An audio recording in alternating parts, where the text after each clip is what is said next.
Now, if you're driving these days, and most Americans are, a trip to the gas station is probably pretty painful right now, at least for your pocket. Well, that's because protests in the Middle East have had more and more repercussions than just getting rid of some leaders.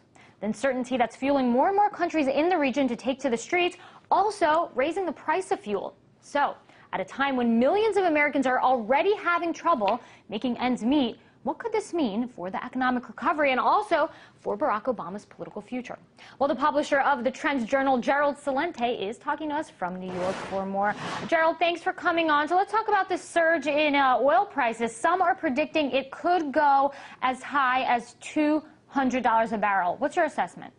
Well, we don't see it going that high unless, of course, there's an outbreak in a major oil producer such as Saudi Arabia, maybe something happening with Iran, closure of the Suez Canal.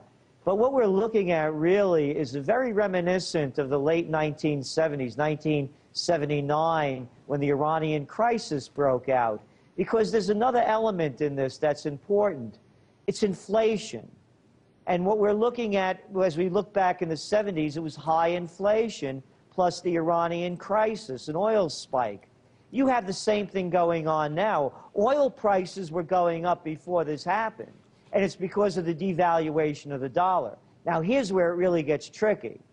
The only reason this Ponzi scheme continues to go on is because the Federal Reserve has interest rates near zero. What's going to happen as inflation skyrockets and interest rates have to go up because to hold down oil prices and other rising commodities, because these commodities are based in dollars. They have to raise interest rates. The interest rates go up, the economy goes down. So you're saying the inflation, the role of the Federal Reserve, possibility of oil prices skyrocketing, that this could be detrimental to the U.S. economic recovery, which, let's not forget, the Obama administration seems to be sort of boasting about. What are they boasting about? How could they boast about it? Look at the unemployment numbers. They said that they would be under 7% by now. I just heard the White House spokesperson, Carney.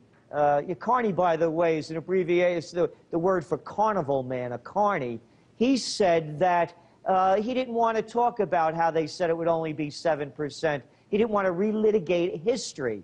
So the reality is it's more like 10%, way over 9, actually. 22% according to John Williams. There is no recovery. It's a cover-up. It's only being boosted by these low interest rates, which again, when inflation skyrockets, they're going to have to raise them, and that crashes the economy. When is that going to happen, Gerald?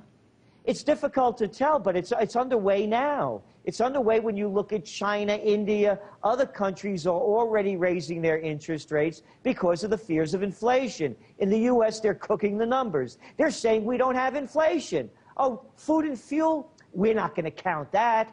Why not? Well, because we made it up, and we're saying we're not going to count it. And, you know, when they're looking at the numbers and saying, you know, if gasoline goes up X percent, the GDP falls by X percent, that's not the way it works. When people fill up their tank and they see it registering $70 on the pump, you think they're going to go out and splurge?